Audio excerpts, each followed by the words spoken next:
ำเสวานไปคำเสวานสิบ่ได้สิไปก็จังออกมาได้สิบอกที่หนึ่งแล้วมึงไปบวชมากัน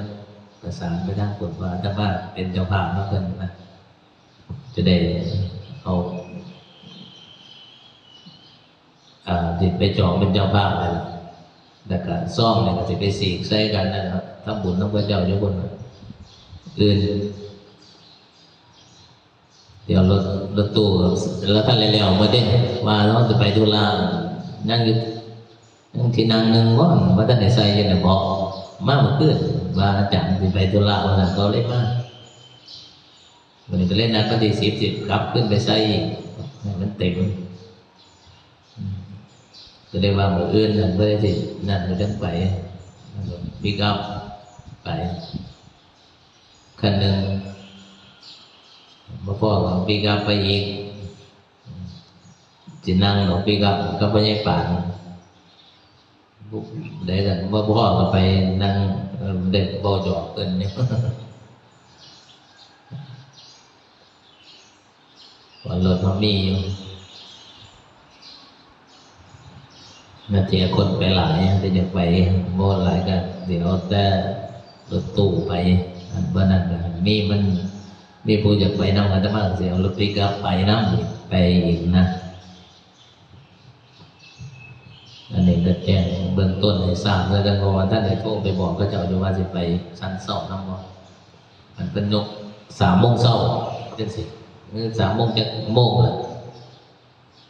เดี๋ยวนี้มันเวลามันเท่าไหร่ก็2 วันพอกันฮะไปหอด2 โมงแล้ว7 โมงเท่าไหร่เนี่ยคือ7 โมงครึ่งพอซ้ำเลยรับ35ทำนี่7 โมงครึ่งชั้นเช้า2 โมงไปมันกระทั่นอยู่แต่ว่ามันจังไดล่ะเนาะมาเดียงไปท่านมันกระทั่นดูล่ะมันกับมันบนแน่นอนบอกว่าท่านใดๆมันหลายคนหลายคนอยู่อาตมาจะยังบ่ทันนะใจมันก็จะไปยังสั่นล่ะอาตมาก็เบิ่งแม่ออกกันเบิ่งคนเบิ่งคนอีกทีนึง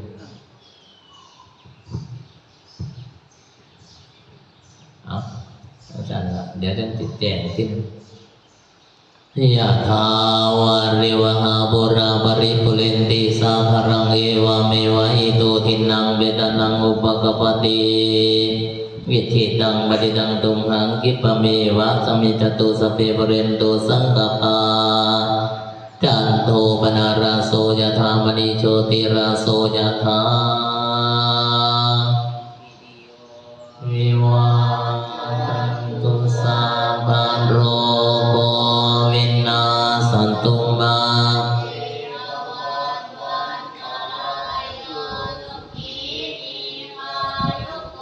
ภวะภิวาทนาสิ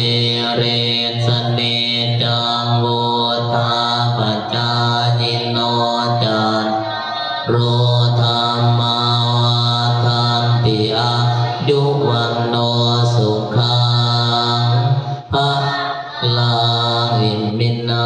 ปุญญกัมเมนะอุปัฏฐัญญกุณุตตระจาริยุปการะจามตาปิยามะมังสุริโยจันทิมาราชาคุณาวันตานาราบิจาพระมมาราชาอินทาจตุโลภกาลาจา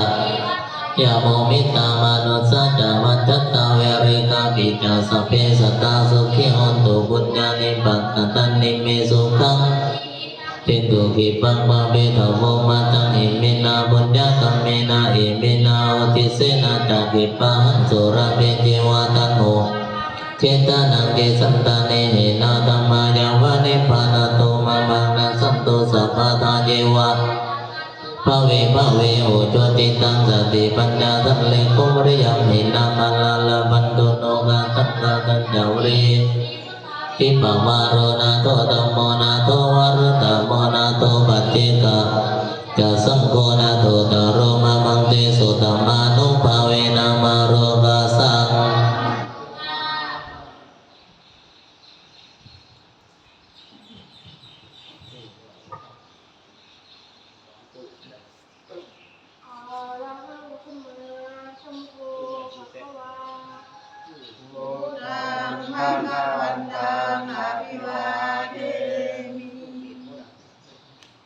สาธุภะคะวะตาธัมโมธัมมังนัมมัสสามิโอปาติปันโนภะคะวะโตสาวกสังโฆสังฆังนามามิ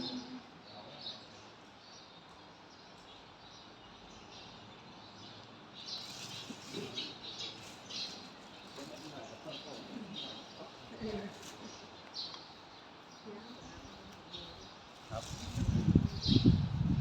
พระสงฆ์ก็อนุโมทนาอบรมเรียบร้อยครับนี่คือวัดโพธารามบ้านจำแป้นเมืองแรงอำเภอสว่างแดนดินครับจังหวัดสกลนครนี่คือมาวัดจังหันเสาร์วันที่8 เดือนพฤษภาครับผมในสอน นี่ครับนี่คือญาติธรรมบ้านจำแป้นเฮาขอขอบคุณเพื่อนทุกคนครับที่เข้ามาทักทายเป็นกำลังใจคนให้เกษตรขอมีแต่ความสุขสุขภาพแข็งแรงทุกคนทุกครอบครัวครับวันที่1 ที่ 16ให้เฮงๆปังๆทุกคนครับผม